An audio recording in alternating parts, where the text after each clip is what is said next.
Stewardship has been defined as the management of my God-given resources so that God is glorified and others are blessed. I pass no apology for preaching on giving, though I know some people complain all the church does is preach give, give, give. I know of no better definition of the gospel than that. Give, give, give. That's what God has done for us. For God so loved the world that he gave his one and only Son. The truth is that what we give monetarily, God is able to take that cold, hard cash and transform it into a fuel that energizes the kingdom. And he never makes a banking error. He remembers who gave it and when, and it is all, every penny, faithfully credited to your account. Jesus spoke of storing up treasures in heaven where nothing is ever lost. It doesn't corrode, it's never stolen, never lost. And he made the point of starting with something as small as a cup of cold water given in the name of Jesus will not lose its reward. Ronnie Norman was a preacher down in Houston, Texas, and he told us the story, true story of a father who took his son to McDonald's for hamburgers, and while they were sitting there, something interesting happened, and he made an observation about it. He bought 2 burgers, and then he bought his son an order of French fries. And so they sat down to eat, and he reached over and took a French fry from his son's package of French fries, and the boy protested strongly about that father stealing one of his French fries. And he just sat there and thought a minute, and then he took a napkin out, and he wrote down 4 observations about that he thought in some ways paralleled our relationship with our Heavenly Father. He said, number 1, that boy didn't realize the source of those French fries. Number 2, he didn't realize that as a father, he didn't even need those French fries. Thirdly, he didn't realize that if that father had wanted to, he could have taken all the French fries back. And lastly, he just thought he was unwilling to share with the one who had just moments before given him that gift entirely. Sometimes I think that's the way we are with God. We forget the source of everything that we enjoy. And we forget that God doesn't really even need anything that we have. That if he wanted to, he could take it all away from us in a moment. And when we fail to give, we're being selfish with the very life that God has given to us. As we begin this faith campaign, we'll kick it off the end of January. There are several truths I want us to say about the topic of just stewardship as a whole. One, stewardship emphasizes our need to give, not the church's need to receive. The surprising truth, God doesn't need our money. In Psalm 50, verse 9, the psalmist wrote, speaking for God, I have no need of a bull from your stall or goats from your pens. If we were bringing up to current times, we'd say no need for cash from your wallet. For every animal of the forest is mine, and the cattle on 1,000 hills. Our gift is not because God needs it, but because we need to be good stewards of the things that God has given us. Our goal should not be so much a monetary goal to be reached as it should be with percentages of all of us being able to give toward that goal. And let me explain that. We could probably reach most goals that we could set monetarily if we just simply went to the 50 wealthiest members of this church family and said, we need you all to kick in. But isn't it so much better to say, We want to achieve this goal, and it will require sacrifice from every individual, from the least to the greatest, and we all participate in sacrificial giving. Our need is for our sake. God knows that. We need to give to be complete human beings. Paul wrote to the church and said, grow in the grace of giving. Just like we grow in forgiveness and we grow in righteousness, we need to grow in the grace of giving. It's for everyone. Another truth about stewardship is it has more to do with my faith than with my finances. In the Sahara regions of Africa, they have a 9-month period of the year where it does not rain. And they store up their grain, and they have to ration it out over those dry months. And so they very carefully avoid starvation by portioning out those months. And then finally, they have the seed grain that's left. And they use that seed grain to plant, trusting that rain will fall, crops will grow, and they can again get a crop that they equally divide up for the year. But in years where it's near starvation, it is so hard to take that grain that would taste so good made into bread, so hard to take that and put it back into the ground for next year's crop. That is faith. In 2 Corinthians chapter 9, verses 10 and 11, we read the promise of God. Now he who supplies seed to the sower and bread for food will also supply and increase your store of seed and will enlarge the harvest of your righteousness. You will be made rich in every way so that you can be generous on every occasion. And through us, your generosity will result in thanksgiving to God. We serve a God who is able to give us back the things that we have given, to replenish the grain in our house. So stewardship has more to do with my faith of what God can do than my current finances. God, on occasion, asks the seemingly impossible. That happened with the widow of Zarephath. She had enough meal and enough oil for one more meal. They were in the midst of a famine. She and her son could eat that meal, and then she really thought they would just probably die of starvation after that. But a prophet of God came to her and said, I'm hungry. I need you to prepare that meal that you were thinking about preparing, but include one more guest. Instead of feeding 2, it'll feed 3. And she trusted God, and something miraculous happened. Anytime she poured out the oil, the pitcher of oil refilled. Anytime she used meal, that container of meal refilled, and sustained the 3 of them throughout those famine years. Jesus observed a widow many years later who was giving in the temple, and she put in 2 mites, the smallest coins of that realm, like our penny. She put that money in there, and Jesus said that story will be told forever because of her faithfulness, her faith in God and trust. But you wonder, what happened to her? What did God do for her after she left the temple that day? We don't know. But we know God's promises. And I can't even imagine what God must have done for that widow subsequently. God can make things stretch when you're being faithful. Some of you have experienced this.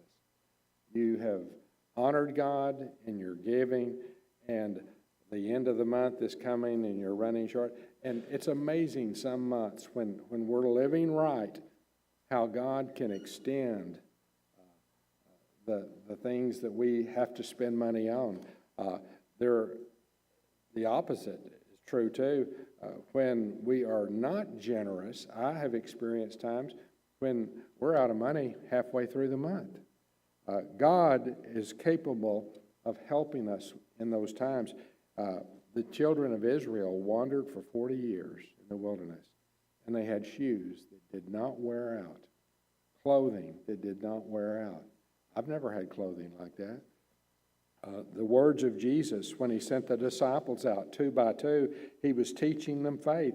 And he told them, when you get ready for your journey, don't pack your bags and get some snacks and sandwiches to take along. He said, don't take a staff, don't take a bag, don't take any bread, no money, no extra tunic. Trust that God will somehow, some way, provide all these things for you. And they came back rejoicing with all the things that had happened. Now, those who pursue selfish gain never have enough. There are people in Springfield with six-figure incomes that have difficulty paying their bills every month because they use their money selfishly. In Ecclesiastes 5:10, the wise man said, whoever loves money will never have enough money, but whoever loves wealth will never be satisfied with his income. Do we trust God to do what he said he would do if we're generous? And then the last thing about stewardship, God always blesses sacrifice. There was a man back at Sunset where I preached. His name was Elvis Denny. And Elvis was an amazing man. And he constantly was leading people to Christ.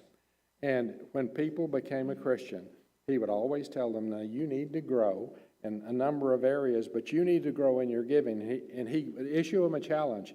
He said, if you will increase your giving this year and give more than you've ever given before, then God will bless you. And if at the end of the year you're not better off than you were at the beginning, I will personally make up the difference financially. He said, you just tell me what you lost and I'll make it up. He told countless people that, and he said he never had one person come back to him and say, we ended up with a deficit. Giving is circular in nature. You get back what you give. And of course, this can't be our motive for giving, but it is nevertheless the truth. Those who have given generously and sacrificially will tell you we were blessed in many ways, monetarily, spiritually, in many ways. Jesus said it is more blessed to give than to receive. Solomon said, a generous man will prosper. He who refreshes others will himself be refreshed. And Jesus said it again in Luke 6. Give, and it will be given unto you. A good measure, pressed down, shaken together, running over, will be poured into your lap. For with the measure you use, it will be measured unto you. You cannot outgive God. Well, I want to just talk to you in the time that remains about this church. Many of you are new to this church. This congregation has been here almost 20 years, and this church was built on sacrifice. 20 years ago, before I was an elder at Brookline, long before that, I was a preacher at Sunset. And we had a dream of seeing churches planted, and Brookline was one. On the Sunday morning that dream was shared with the people at Sunset, we got up and said, are there any people who would be willing to go out in the country to a field, and we have some land that's been donated, and we want to see a church go. Well, 5 years before, we had seen that happen at Union Hill. A group of about 75 went out. And so when the elders stood before that church and said, would any of you be interested in going out to plant a church at Brookline? 150 people said, yes, I will go. Some of you are among that group of 150 that said yes. And so Sunset gave up their youth minister to come out and begin as the preaching minister here. And that was a hard sacrifice to make, to let Tony go. But we did. Tony came out here with some of you, and this has happened over the last 20 years. But let me tell you what went on behind the scenes. While we were preparing for that, I had a couple that came into my office. I'm not going to tell you their last name. They're dead now, but I want to protect their privacy. Jay and Susan are their first names. They came in, and they had a bundle of papers, and they sat down, and they said, we just wanted to come here and give this for the church that is being planted out at Brookline. And I said, wonderful, what is it? And they said, well, it's stock certificates, and they're worth a little over $100,000. And they gave that gift. The elders sold that and applied that money that's been spent and used here.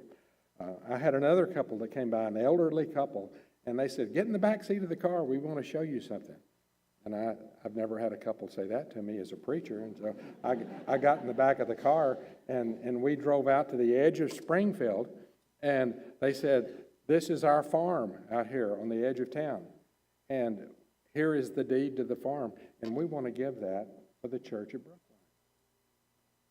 Every time I drive by that farm, it's full of houses now. I think of this couple and the gift they gave. Those are just things that happened to me personally. People came to the elders and others and gave gifts. And when the elders came out here, there wasn't the building that we see back over here that they started with. And so they said, we need to go ahead and start with the building. Let's don't do like Union Hill and meet in a warehouse for a year or so. Let's go ahead and build a building. And to do that, they had to go to the bank, and they put down their personal homes as collateral. If this group had defaulted, they would have lost their homes. They sacrificed that. And so this church has been built on sacrifice from the very beginning, from before the beginning. And God has honored every one of those sacrifices. God is honoring those sacrifices. All these people lived to see that made these donations. They're gone now. But they lived to see the fruits of this congregation in the early days and the early years. God will continue to honor their sacrifices. Those gifts are today stored securely in heaven, and God knows who gave each gift. For most of you that are here today, what we're entering into and this whole commitment is going to be something that will probably only happen once in your lifetime. Most people here who have given through the years, you put your money in the plate as it's passed. You've given to projects of this congregation, to Joy of Giving, and to missions, and to help paying off debt with the Family Life Center. But our 10 weeks will begin, or in 10 weeks we will make a commitment of what we can make towards the new building that's going to be built here. And some of you will experience for the first time the blessings of sacrifice. Let me tell you, there's nothing like that. You ask those people that gave sacrificially all those years ago, would you do anything different? And I expect if you ask them that question, the only thing they might say is, we would give even more. I want to leave you this morning with a final question. Instead of us asking, as we make that commitment in a few weeks, how much of my resources will I give to God? Try asking, how much of God's resources will I keep for myself? Let's stand and let's sing at this time. Take my life.